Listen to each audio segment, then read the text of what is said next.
Selamat pagi anak-anak ibu kelas 7. Salam sehat. Selamat jumpa kembali dalam pembelajaran kita IPA pada pagi hari ini. Anak-anak ibu, apa kabarnya semua? Tetap semangat belajar. Dan sebelum belajar, kalian terlebih dahulu berdoa. Mari kita berdoa dalam hati masing-masing supaya pandemi COVID ini cepat berlalu dan kita cepat belajar dalam pembelajaran kita di sekolah. Anak-anak ibu kelas 7, hari ini kita akan mulai dengan bab baru, yaitu lapisan bumi. Supaya kalian lebih mantap belajarnya, persiapkan buku pelajaranmu, buku IPA-mu, persiapkan buku catatanmu dan alat-alat tulis. Mari simak video ini dengan sebaik-baiknya.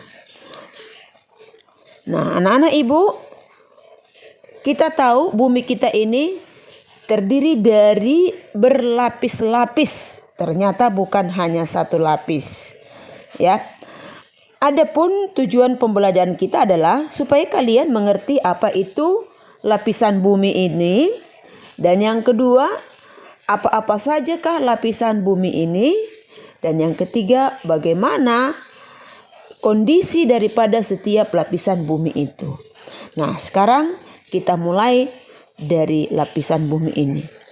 Bumi terdiri dari 3 komponen utama, yaitu yang pertama komponen gas yang disebut dengan atmosfer, yang kedua komponen padatan yang disebut dengan litosfer, dan yang ketiga komponen air yang disebut dengan hidrosfer.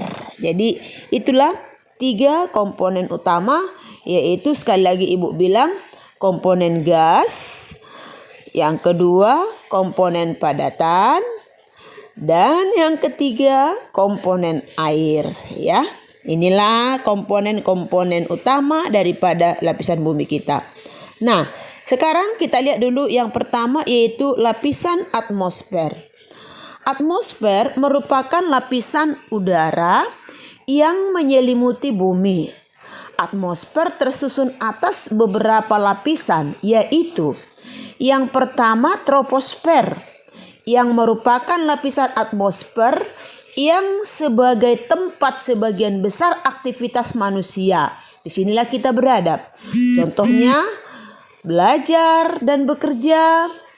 Troposfer juga merupakan tempat berlangsungnya sistem bumi, sistem hujan, angin, salju, dan awan. Jadi itulah lapisan yang pertama.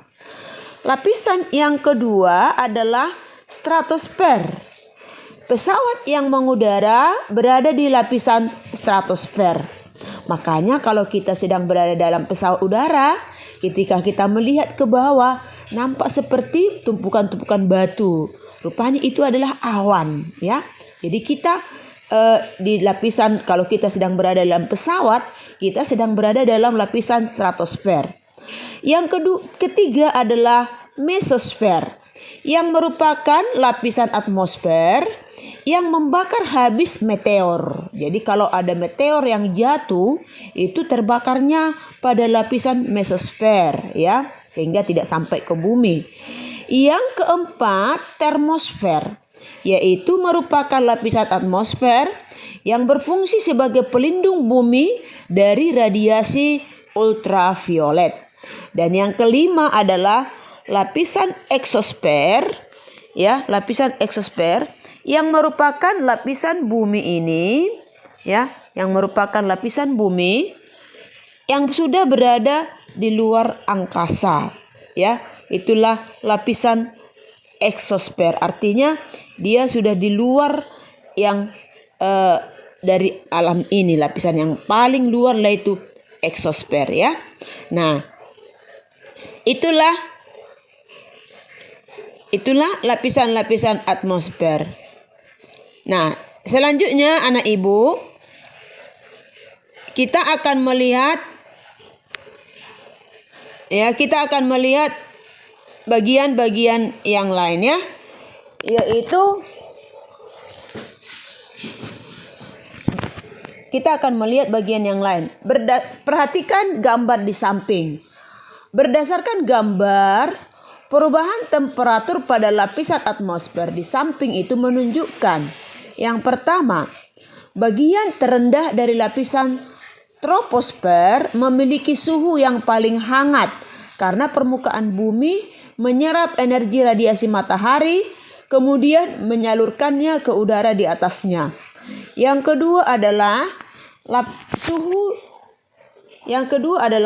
suhu di lapisan bumi, di lapisan atmosfer akan semakin tinggi dan seiring dengan bertambahnya ketinggian, ya. Jadi di lapisan stratosfer akan semakin tinggi seiring dengan bertambahnya ketinggian. Yang ketiga, suhu di lapisan mesosfer akan semakin rendah seiring dengan bertambahnya ketinggian.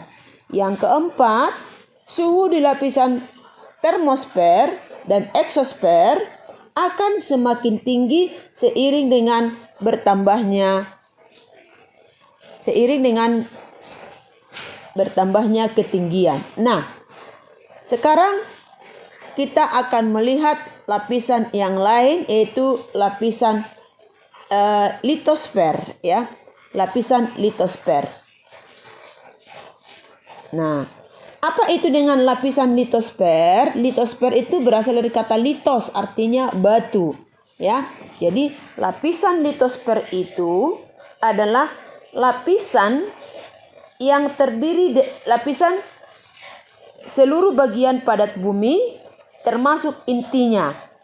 Berdasarkan struktur bumi, maka terdapat teori mendasar yang perlu kita pelajari, yaitu teori tektonik lempeng, teori gempa bumi, dan teori gunung berapi. Kemudian yang berikut adalah lapisan yang ketiga, yaitu lapisan ozon, ya. Lapisan ozon. Nah, maka untuk pelajaran berikut kita akan mempelajari teori-teori ini. Sekarang sampai di sini dulu pembelajaran kita untuk hari ini. Semoga pelajaran ini dapat kalian simak dengan baik-baik dan pelajari dengan sungguh-sungguh supaya kalian semakin hari semakin mengerti apa itu lapisan-lapisan bumi ini. Nah, sekianlah pembelajaran kita untuk pagi hari ini. Salam sehat, sampai jumpa kembali dalam pembelajaran kita berikutnya. Terima kasih.